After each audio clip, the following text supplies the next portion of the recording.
For 10 grueling years, Theodore Walsh had quietly repaired the things that Scarlet Horn and her empire had mercilessly destroyed. Hundreds of defective engine blocks, machines that failed emissions tests, engine cases that cracked wide open under high pressure, and lethal death traps, capable of ruining any executive's career if exposed, were all silently crated and buried in the dilapidated backyard of his repair shop. Not a single newspaper article, not a single paper trail, not a single digital record. The following content is a work of fiction created for entertainment purposes. Any resemblance to actual persons, events, or locations is purely coincidental. Thank you for choosing to listen. We hope you enjoy the story and have a pleasant experience.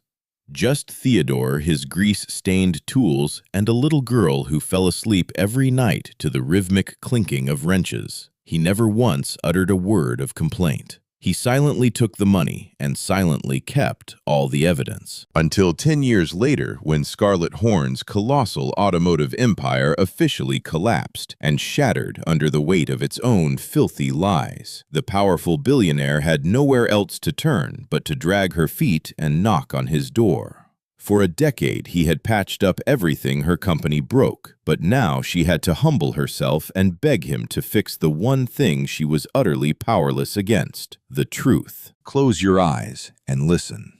Because the quiet man, whom an entire corporation treated like an invisible junkyard, was in fact the genius mind that had birthed everything they ever proudly boasted about. The town of Dunbar, Ohio, never asked too much of the people who lived on its soil. It only demanded hard work, patience, and an intuition good enough to know when something was worth keeping. Walsh Auto Repair sat in silence at the corner of Maple and 9th Street. It was a flimsy single-story building wearing a green tin roof that rattled violently whenever strong winds swept through.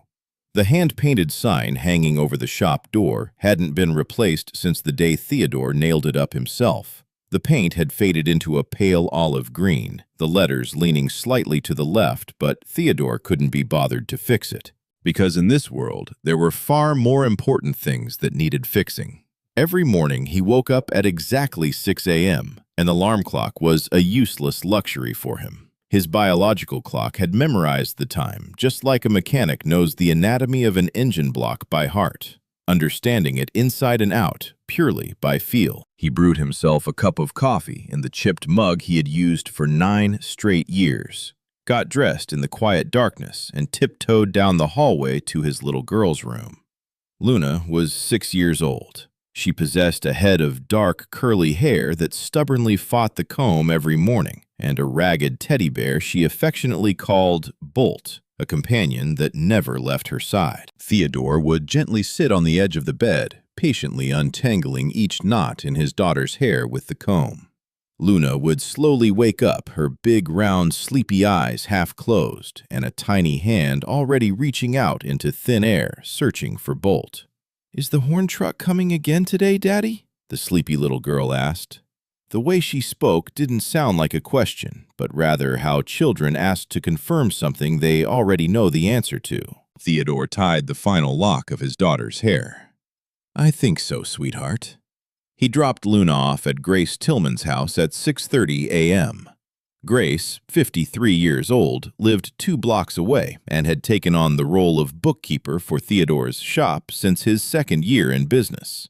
She had no children and had silently filled an invisible void in little Luna's life, a void that neither Theodore nor Luna ever dared to speak aloud. After saying goodbye to his daughter, Theodore strolled back to the shop, unlocked the heavy iron rolling door, and began a new day.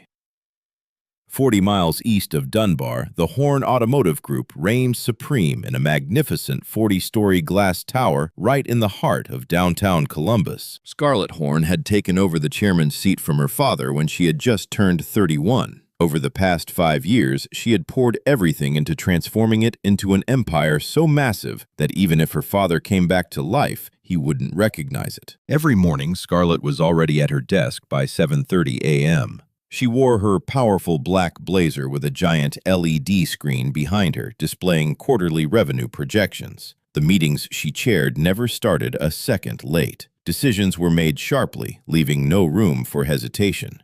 Rumors flying through the corporate hallways said that Scarlet Horn only possessed two operating speeds: move forward and even faster. However, there was a filthy secret existing parallel to that glamour. Every single Thursday, a gray cargo truck bearing the spray-painted words Horn Parts Division on its side quietly rolled across the 40 miles to Dunbar and parked abruptly in front of Walsh Auto Repair. The driver, always a different face and always tight-lipped, would heave anywhere from 3 to 7 engine blocks out of the truck. He would place a small sealed envelope on top of the highest engine block, then silently get back in the truck and disappear. Inside that envelope were thick stacks of cash, along with a solitary piece of paper recording a parts recall reference code.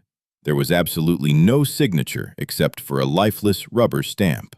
Absolutely no VAT invoice or official documentation. Just cracked engine blocks, stacks of cash, and a silent pact that Theodore Walsh was absolutely never allowed to ask questions. He had learned the lesson of not asking questions, because in the past, the price he paid for that lesson had drained the very life out of him.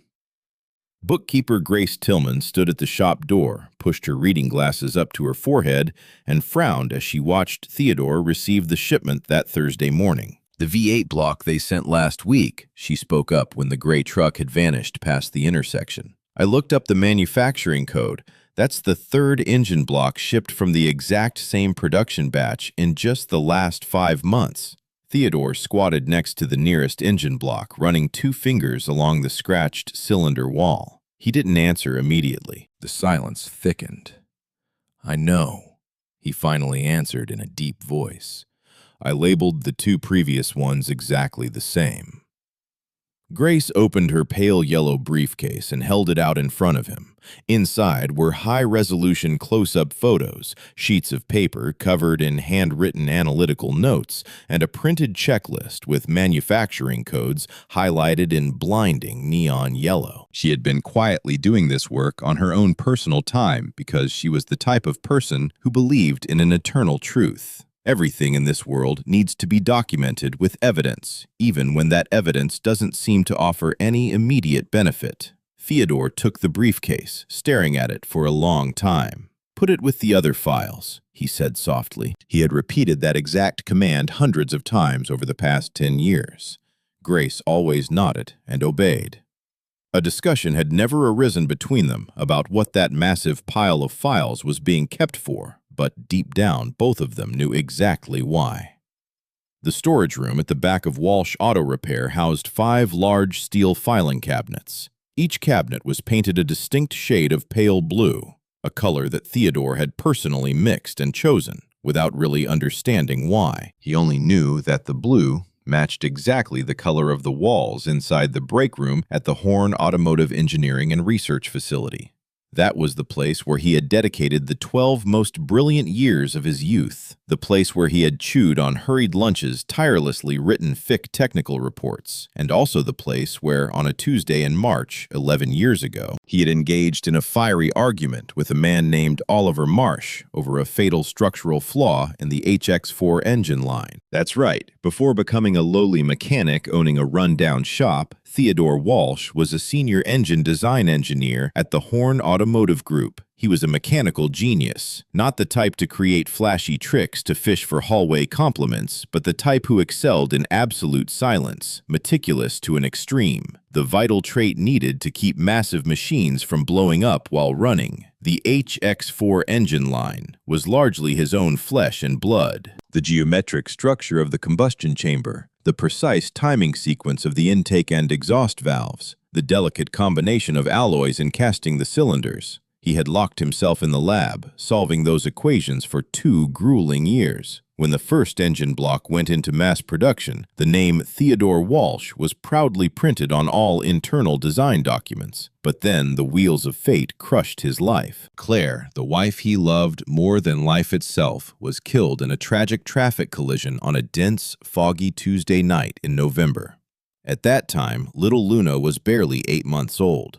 Theodore completely broke down. He took an emergency leave of absence and then extended it. During those days, drowning at the bottom of despair, he completely cut off contact with the outside world. And when he could finally muster the strength to surface for air, the company's structure had entirely changed.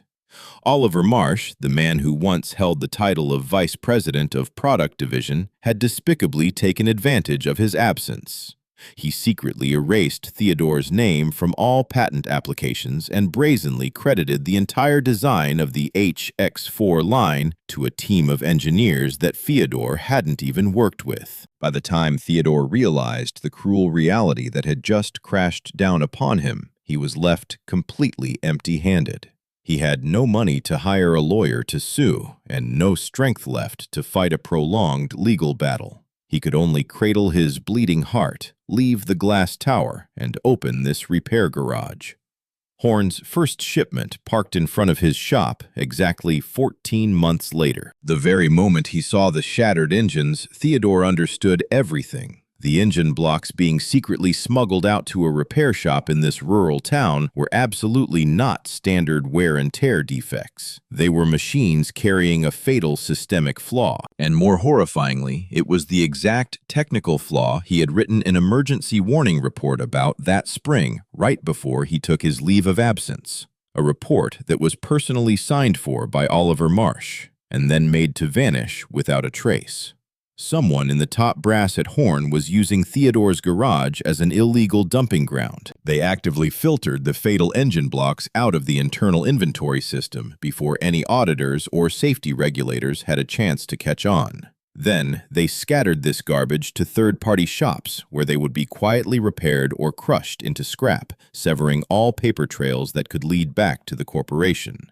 Theodore was that perfect third-party shop. He possessed a depth of technical knowledge profound enough to cleanly handle the engines without asking stupid questions. And most importantly, he was desperate for money to raise his child. Oliver Marsh, a cunning old fox, knew both of those fatal weaknesses far too well. So Theodore gritted his teeth and took the envelopes of cash. He worked in silence, but behind that silence, every single time he received a shipment, he recorded everything. Absolutely everything. The engine unit codes, the production batch numbers, the structural diagrams of the cracks, the dates received, the cost of repair materials, and the root cause analyses that he personally verified. He categorized them into the blue filing cabinets, each file corresponding to a delivery, clearly organized by year. He didn't do it just because he was a man who never threw away data. He did it because, hidden beneath the exhaustion of a man single-handedly raising a child, hidden beneath the struggle of maintaining a poor shop, he always held an ironclad belief, a belief that was never spoken aloud, that someday this data would decide the fate of everyone. Late at night, after the day Grace brought him the newest file, Theodore still sat alone at his desk. Little Luna had fallen into a deep sleep in the room down the hall, and only a single lamp cast a sickly yellow glow onto the row of steel filing cabinets. The stools in the shop were peeling, the concrete floor radiated a bone-chilling cold, and the fluorescent bulb on the ceiling had been flickering for 3 weeks because he kept forgetting to replace it. He ran his thumb along the edge of the files for the current year. 6 grueling years tracking production batch numbers that perfectly matched the chain of systemic failures he had warned about in the report Oliver Marsh buried. 10 grueling years preserving evidence that the fatal technical flaw was never truly fixed. It was only covered up by a curtain of lies. He didn't feel like he was representing justice by doing this. He just felt tired. The thick exhaustion of a man who had to carry a weight that never belonged to him and had never once dared to set it down. Because putting it down meant he would be throwing away the only piece of decency he had left in this world. He closed the cabinet drawer and walked off to check on Luna's sleep. The news exploded on a Wednesday morning in October. Theodore was lying under a chassis replacing the brake calipers for a regular customer's truck when Grace ran frantically from the office. She held her smartphone out straight in front of her with her arm fully extended, as if the screen contained a deadly plague that needed to be kept at a distance. 340,000 vehicles, she read, trembling. 7 pile-up collisions, 2 of them exceptionally severe. Theodore slowly placed the wrench on the floor. He didn't need to read the news. He knew exactly which vehicle line it was. He knew exactly which generation of engines it was. He knew because he had meticulously recorded it in blood and tears over the past 10 years. He slowly looked up, staring through the wide-open door of the storage room straight at the row of blue filing cabinets, and for the first time in a very long while, he allowed himself to truly feel the full weight of what he had silently stored away. Meanwhile, inside the magnificent glass tower in Columbus, the collapse did not happen slowly. It happened exactly the way structural disasters usually do, smoldering in unseen decay for a very long time and then shattering completely in a millisecond. The vehicle recall notice instantly sparked a massive federal investigation. Investigators tore through the corporation's entire internal communications system. In just 72 short hours, Horn's stock price plummeted a catastrophic 60%. The phones ringing the switchboard no longer carried the tone of ordinary transactions. They rang with a deadly sound, the sound of class-action law firms. At 11 p.m. on Thursday, Scarlett Horn sat alone in her pitch-black office. Far below, the city was still bustling with its rhythm, as if nothing earth-shattering had just happened. She had stayed awake for 3 straight days to reread every single document the legal team sent over. She had read the recall files, the bloody crash site reports, and the preliminary summary from the investigators. And she had read the one thing that haunted her so much she couldn't breathe, a memo from 2012. That memo was drafted by a senior engineer named Theodore Walsh. It clearly and thoroughly warned about a design flaw in the combustion chamber wall of the HX4 engine, a flaw that could cause a chain reaction of catastrophic cracking when the engine operated under high loads for an extended period. The memo was stamped "Received," and the confirmation signature at the bottom belonged to Oliver Marsh. It had never, not even once, been placed on her desk.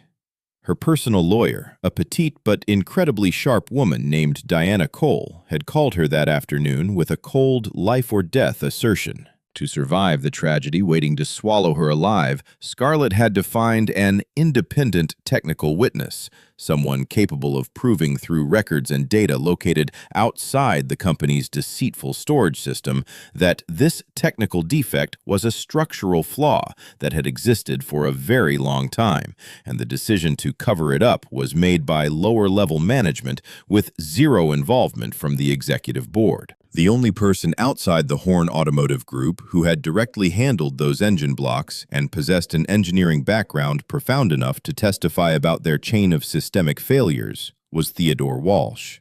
Diana had dug up this name from an ancient parts return reference file that a paralegal pulled out during document review. The reference address was years old, and it led only to a rundown repair shop located in an isolated town 40 miles west. Early the next morning, Scarlett Horn drove her sleek black sedan herself, speeding straight to Dunbar.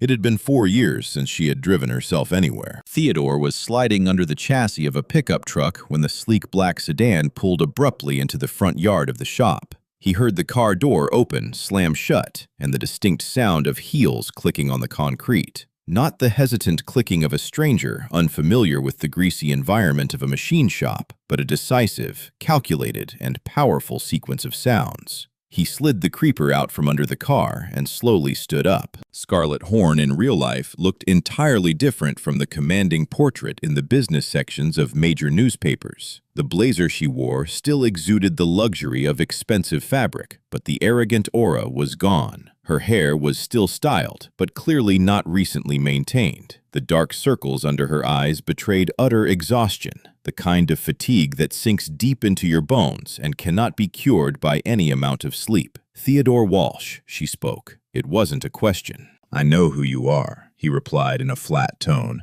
He picked up a rag from the workbench, unhurriedly wiping the black oil stains from his hands. He absolutely had no intention of reaching out to shake hers. "For the past 10 years, I've been diligently receiving your company's scrap engines. It's just, I've never seen anyone dare to say their name out loud like that." The words struck a heavy blow exactly as he intended. It wasn't a vitriolic attack, but it slammed straight into her face as the naked truth. Scarlett Horn had mentally prepared herself for many scenarios, but she had zero preparation to face a man who had no desire to be dazzled by her power. She took a breath and cut straight to the point. She stated clearly what she desperately needed: a technical witness, an independent voice, a set of records proving that the fatal defect was a flaw in design, not a corner cut in production, that it had existed before she took office as chairwoman, that it was a devastating structural failure, that someone had known all about it and had purposely schemed to cover it up. Theodore listened in silence, not interrupting a single word. When she finished, he raised an eyebrow.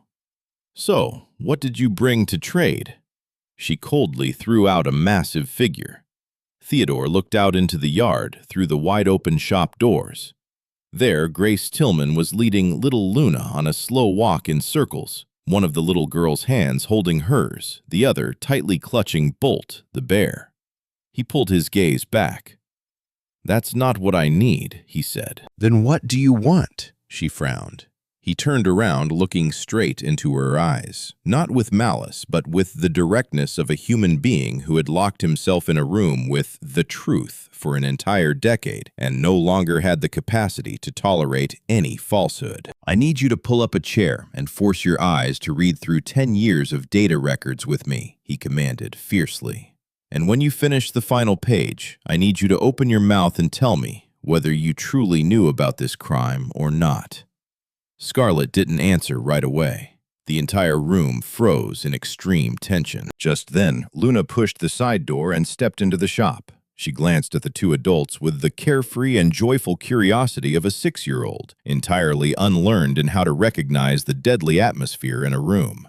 "Daddy," her clear voice rang out, "did this lady bring her car for you to fix, or did she break another one?" The corner of Theodore's mouth twitched, forming a faint curve that wasn't exactly a smile. "Go play outside with Grace, sweetheart." Luna studied Scarlett for another second with her big, dark, round eyes, then obediently stepped back. The door slammed shut. The blue filing cabinets stood side by side, taking up the entire back wall of the storage room and part of the side wall. Scarlett stood frozen at the threshold for a moment before she gathered the courage to step inside. Theodore yanked open the drawer of the first cabinet, the cabinet labeled with the year the very first shipment of sin arrived. He pulled out a thick file and tossed it onto the desk with a thud. Sharp photos, pages filled with handwriting, printed analytical forms.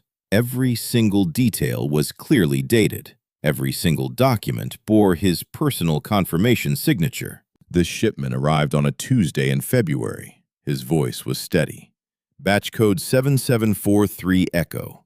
Hairline fractures appeared on the combustion chamber walls. Their characteristics perfectly matched the chain of systemic failures I painstakingly documented in the internal report I submitted in March the previous year. He tapped his finger hard against a line of dense handwritten notes. "I recognized that damn crack the very first time I laid eyes on it. I designed that engine block myself. I know exactly which tolerance ratios they purposely compromised to cut costs." Scarlett leaned forward. She could absolutely read the batch codes. She had stayed awake for 3 days and 3 nights just to cram those codes into her head.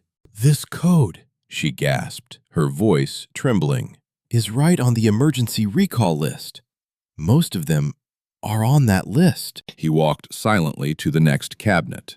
"I have complete traceback records going back 10 full years, every single engine unit, every single production batch code, every single fault diagnosis analysis. Everything was cross-referenced by me against the original HX4 design files, the files I backed up for myself because it was my intellectual property." He said it without a hint of bitterness or spite. It was simply a truth. Scarlett slowly slid down, slumping onto the rickety old stool next to the desk. She pulled out a file from the middle years of that decade of sin and began to read. Theodore didn't rush her. He stood with his arms crossed at the other end of the desk, quietly giving her the time to digest the cruelty of reality at her own pace. 2 hours passed, heavy as lead. By the time Scarlett set the final file down on the desk, her expression had contorted in a way no words could fully describe.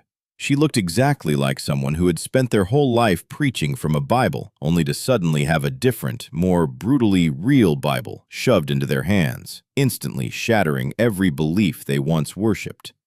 "Oliver Marsh received your original report," she whispered, her voice hollow, "before you took your leave of absence." "That's right. And then those shipments of defective engines started being smuggled here, 14 months after you left the corporation.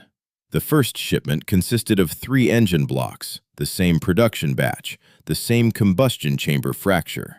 He chose to send them to me because—" She choked up, unable to finish the sentence. "Because I had more than enough skill to cleanly process that garbage without asking prying questions," Theodore coldly continued. "And because he had leverage, knowing I desperately needed money to keep my family alive. And because if one day this dirty trick was ever exposed, the owner of a rundown garage, a guy who secretly accepted envelopes of off-the-books cash, would make a much dirtier, more easily smeared witness than any chief financial officer." Scarlett sank into a deadly silence.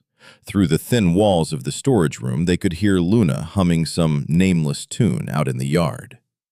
"How old is she?" Scarlett asked suddenly. "6. Another silence enveloped them, but this time it carried a suffocating weight. "I'm sorry," Scarlett whispered. Theodore looked deep into her eyes. "Are you apologizing to Luna, or are you apologizing to me?" She didn't offer an immediate answer, and to Theodore that hesitation, at least, was the most honest reaction she could give right now. Scarlett decided to hunker down in Dunbar. There was nowhere else in the world for her to run.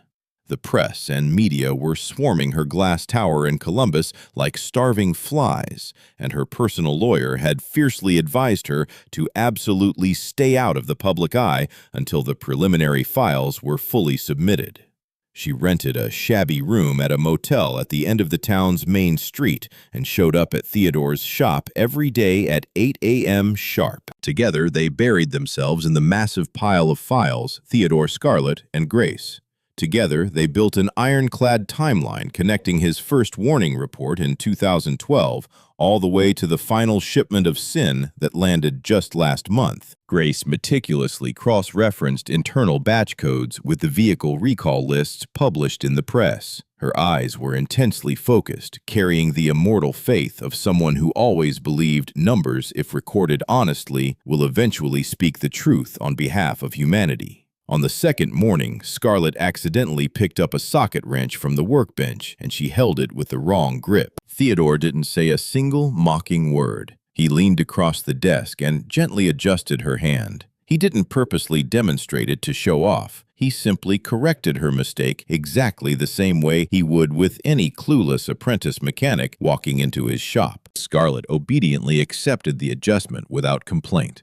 Her whole life, she was never used to being corrected by others without a fawning explanation attached. But she began to vaguely realize that there were principles in this machine shop communicated in an entirely different language. Little Luna started calling her by the nickname, the fairy in the fancy coat with dirty hands, an incredibly accurate description. On the afternoon of the 4th day, Scarlett softly asked him a question that sent ripples through the room.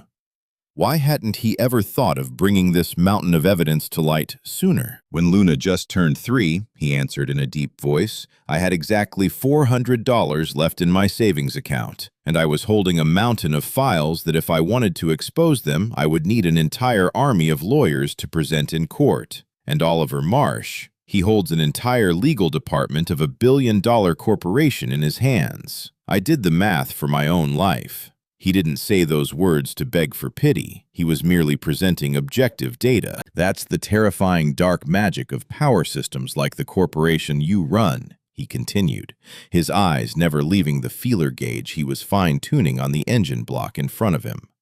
"They don't need to put a gun to your head to threaten you. They just need to eliminate every other path of survival, making resistance an impossibility. And then they sit back and cross their legs, waiting for you to collapse." She sat in silence for a long time to digest those bitter words. I swear I never knew about these sick crimes," she finally whispered. "I want you to believe that. even though I know this explanation changes nothing about the current situation. I believe you, Theodore replied. He set the gauge down on the table. But maybe that's exactly the most disgusting part of this whole play. It's not that you knew and were complicit. It's that the entire system was structured so intricately that it actively blindfolded you so you'd never have to know about its filth. Scarlett carried the haunting weight of that statement, sitting motionless until the very end of the afternoon. And then Oliver Marsh called her at 7:45 p.m. She was sitting paralyzed in her car parked outside the motel on speakerphone, staring blankly out at the deserted street. "I know where you're hiding," the man's cold voice rang out. "And I know exactly what kind of trick you're scheming." His voice exuded a deadly conviction, the commanding presence of a man who had spent his entire life manipulating power, and even up to this very second, arrogantly believed everything still lay firmly in the palm of his hand. "Don't be stupid enough to let that trashy mechanic destroy what we've worked so hard to build." "What you built," Scarlett hissed through her teeth. "What we built together," he emphasized. A threatening pause. "Think very carefully." She hung up abruptly. The next morning, the battlefield turned instantly. A news outlet dropped a short, anonymous article depicting Theodore Walsh as a shady garage owner with a dark history of secretly accepting undeclared cash from a major auto corporation. The article subtly sowed the doubt that this mechanic's upcoming testimony was nothing but a cheap extortion tactic driven entirely by financial greed. The article was short, but its destructive power spread like a wildfire. Before 10 a.m., 2 regular customers had already called Grace to cancel their repair appointments. Theodore heard the news, quietly slipped his phone into his pocket, walked out to the shop, and buried his face back into his work. Grace found him an hour later. "What are you going to do now?" she asked worriedly. "Keep fixing cars," he answered curtly. Scarlett rushed into the shop at 9 a.m. and exposed the entirety of the cowardly blow Oliver's cronies had just delivered. They had dug up his 2019 tax records, proving he had hidden and failed to declare cash income from the engine smuggling shipments. It wasn't exactly a massive fraudulent crime. It was merely the desperation of a man backed into a corner, unable to afford a decent accountant during the worst year of his business. But in black and white on the front pages, it would be twisted into a heinous crime.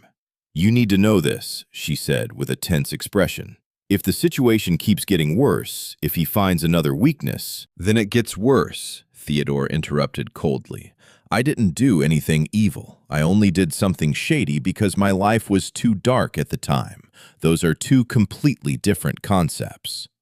He looked up at her. "If you need to find a cleaner witness, I completely understand. I'm not forcing you to carry this battle for me." Scarlett fell silent for a moment. "He launched this dirty attack because he is absolutely terrified of you. A man holding 40 sly lawyers in his hands would never waste his time digging up a lowly mechanic's tax returns if he was truly confident he'd win." Theodore didn't comment another word. That evening, Luna clung to his arm and asked about the bad news going around. She had accidentally overheard Grace complaining. She was only 6, but her understanding always far exceeded adults' imagination. "People are saying bad things about you, Daddy," she whispered. She wasn't asking, she was informing him. Theodore sat down on the front porch steps to bring his eyes level with his daughter. "It's true that some people are doing that, sweetheart," he said, "but Daddy didn't do anything bad. Daddy just did something extremely slowly. Sometimes doing the right thing requires us to take a very long time. And while we patiently wait, people who aren't patient enough to wait with us will think we're doing it wrong."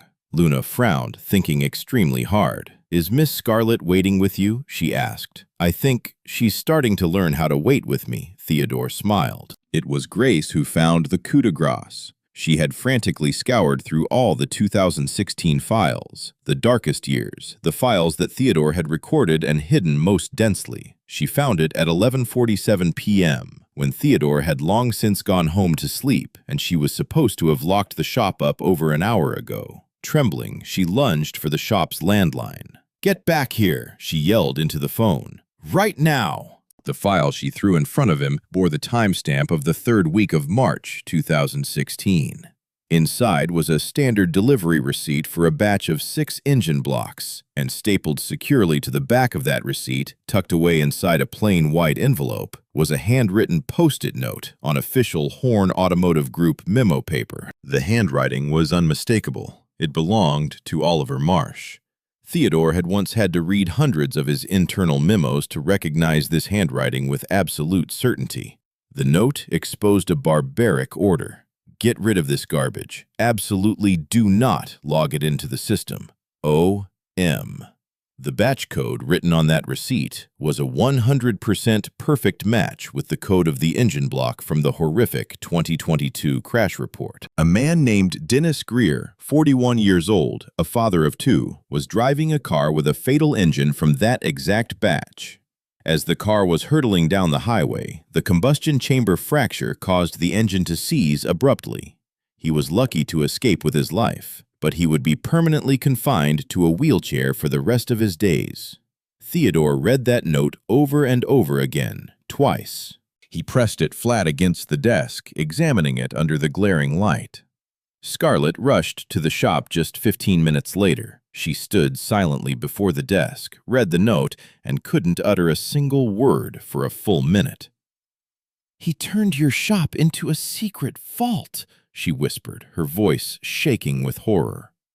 "Because he was utterly convinced you would keep everything safe and would never dare open your mouth to leak it. He thought I didn't have the key to open that vault," Theodore coldly replied. The emergency call to lawyer Diana Cole was made right at midnight. By the next morning, the entire legal team had finalized the submission package for the Federal Investigative Committee. 10 grueling years of batch-coded repair records, the original 2012 design report, the deadly 2016 post-it note, and Theodore's official technical analysis linking every single engine block he received to the chain of systemic failures he had explicitly named a decade ago. The following Tuesday morning, Oliver Marsh personally showed up at Walsh Auto Repair.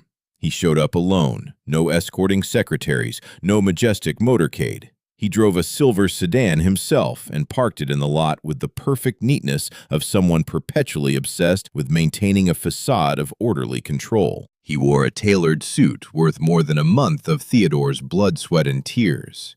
The expression on his face was the coldness of an old fox preparing to step into a life-or-death negotiation. Theodore was still hard at work at his bench. He absolutely refused to stand up when Oliver walked in. Oliver tossed the offers straight onto the table without beating around the bush. He laid out the terms with extreme precision, as sharp as how he did everything in life. A massive sum of hush money, a demand to destroy the 2016 note, and Theodore must sign an affidavit confirming that the deliveries were merely routine minor repair contracts and not an act of off-the-books evidence disposal. In exchange for that silence, Theodore's tax record troubles would instantly evaporate, as if they never existed, and the articles smearing him would be wiped clean. Theodore sat silently listening from beginning to end. Then he asked slowly, "Do you know the name Dennis Greer?" Oliver went dead silent. 41 years old. Theodore read every word clearly. Father of 2. He was driving a car with an engine block smuggled out from the exact same batch you attached that note to. He didn't die, but he will never, ever be able to stand on his own 2 feet again. He picked up the gap gauge from the table, slowly turning it over in his hands. He didn't do anything with it, just held it as a display of force. I read the local newspaper. I read it every week. I've kept that habit for 10 years. I have a habit of closely monitoring the things people always delude themselves into thinking no one will ever bother to look at. Oliver was infuriated, unleashing his final threat. "You'll never stand a fucking chance against my lawyers." "Get the hell out of my shop," Theodore roared. His voice didn't change volume, but it carried the crushing weight of a boulder. "I have a customer scheduled for 10 o'clock. Oliver Marsh stood rooted to the center of Walsh Auto Repair. His eyes scanned the shabby room, looking at the old rusty tools hanging on the pegboard, looking at the faded calendar on the wall, looking at the tiny photo of 3-year-old Luna taped next to the landline phone, and looking through the wide-open door to see the towering row of blue filing cabinets. He looked at all that garbage, and suddenly he was slammed in the face with a terrifying truth. A truth that his position of power, his army of sly lawyers, and 40 years of manipulation experience had never mentally prepared him to face. A man who has absolutely nothing left in the world to lose is someone you can never, ever threaten. He turned and walked away, not daring to bark another word. Scarlett had been pressing herself against the side of the shop the entire time. She had heard everything. When Theodore stepped outside, she was leaning against the wall, arms crossed, gazing into the empty space. "He'll just come up with another cowardly trick," she said softly. "Definitely," Theodore replied. "But no matter what tricks he pulls, he can't fucking change the facts sitting right there in those cabinets." The hearing before the federal committee was held on a Thursday morning. Theodore appeared in simple khaki pants and a tucked-in white dress shirt. No fancy suit, just the cleanest, most neatly ironed and presentable clothes he owned. He carried the entire submission package inside a cheap cardboard box, the kind of document storage box you could pick up for $3 at any stationery store. He sat tall and unyielding at the witness stand, and he spilled the truth. He recounted every detail from the very beginning. About the original design work, the 2012 risk warning report, the dirty corporate restructuring, the first smuggled shipment, the 10 grueling years of record-keeping, and the deadly 2016 Post-it note. He delivered his testimony as logically and coherently as he organized his vehicle maintenance logs, chronological, clear, sharp, and with absolutely no added emotional seasoning. When an investigative committee member dubiously asked him why he maintained such a massive and obsessively detailed record-keeping system for an entire decade, he paused a beat before giving his answer. "Because I was once an engineer working at that company," he spoke with pride, "and true engineers never throw away data." It was an extremely brief statement, but it held the weight of 10 years of humiliation. That afternoon, lawyer Diana Cole presented the detailed technical analysis, the cross-referencing of production batch codes, the timeline of violations from 2012 to the present, the original defect report, and the deadly 2016 Post-it note. Oliver Marsh's own handwriting on Horn Group memo paper clearly ordered that a shipment containing critically defective engines must be covered up and absolutely kept out of the official books. The next morning, when Oliver Marsh stepped up to the witness stand, he dragged along an army of 4 sly lawyers carrying a pre-typed 47-page defense brief. But by only the second hour of questioning, his evasive testimonies about who knew what and knew it when began to contradict themselves, tearing logical holes that couldn't possibly be patched. The shady gaps in his record-keeping system, when cross-referenced with Theodore's flawless, immaculate data set, exposed a filthy narrative that the 47-page defense brief couldn't possibly bleach clean. The final verdict came down 3 weeks later. Oliver Marsh was criminally indicted on charges of destroying evidence and intentionally covering up severe safety violations leading to fatal consequences. Scarlett Horn was officially removed from the list of primary suspects in the technical appendix of the federal investigation report. Theodore Walsh was honored as the provider of the vital independent paper trail, the key puzzle pieces without which the entire scale of this massive criminal cover-up would have never been brought to light. He skimmed over that commendation exactly once, closed the report, and tossed it onto the bookshelf above his desk, resting peacefully right next to the framed photo of little Luna. The following month passed peacefully, exactly like the rhythm of every other month at Walsh Auto Repair. Work flowed in steadily. Several brand-new customers drove out to find him after following the events in the media. They had read his story, and they firmly believed a shop run by a man with that kind of character would certainly never rip them off or cheat them. And their belief was completely accurate. The old regulars also flocked back. The wall calendar was once again packed with oil changes, alignments, and a full transmission rebuild that Theodore was truly itching to get his hands on. Grace taped a giant A4 sheet of paper to the front of the blue filing cabinets. On it, she meticulously wrote, "Redemption completed, 2014 to 2024. She had gone out of her way to hunt everywhere to buy a blue marker that perfectly matched the cabinet's paint color, which she was extremely proud of." Scarlett showed up unexpectedly on a Friday afternoon, exactly 3 weeks before she had to fly back to Columbus to finalize the entire corporate restructuring process. She wore a jacket Theodore had never seen before, made of softer material, far more casual than her usual powerful business attire. It looked like something she had conveniently picked up at a small boutique in Dunbar, rather than packed designer wear from home. She clutched a pale yellow envelope to her chest. She handed it to him without any introductory speech. Inside the envelope was a legal document several pages thick, drafted in extremely formal structure. His name sat proudly right in the opening paragraph. It was a restoration of rights agreement issued by the new board of directors of Horn Automotive Group. This document officially returned all authorship rights for the HX4 engine line design back to its rightful owner. His name would be permanently restored on all patent registrations and in the corporation's engineering design archives. Theodore stood dead still. He read the first page over and over. Then the second page. He stood motionless in front of his desk for a very long time, both hands gripping the document tightly. "I don't have the magic to give you back your lost 10 years, Scarlett said softly, "but I can give you back your name." He carefully folded the document back along its original creases and respectfully slipped it into the breast pocket of the work shirt he was wearing. He didn't utter an immediate word of thanks. The quiet silence between them carried no awkwardness or discomfort.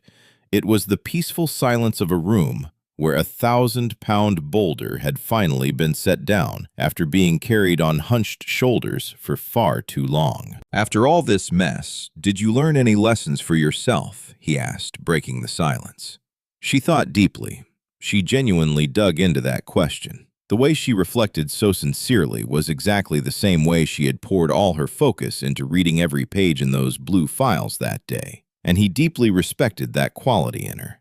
"I learned one core thing," she finally spoke. "It's that the quietest people are usually the ones holding the most truths in their hands." He nodded, a single, slow, and decisive nod confirming that her answer was perfectly sufficient. Little Luna waddled in from the empty lot behind the shop where she had been busy scribbling shapes with chalk on the cracked concrete. She crashed into Theodore like a cannonball, her tiny arms wrapping around her dad's waist without slowing down. Then she looked up at Scarlett with the blunt, carefree appraisal of a 6-year-old. "Are you planning on leaving today?" Her clear voice rang out. "Yes, I am," Scarlett replied with a smile.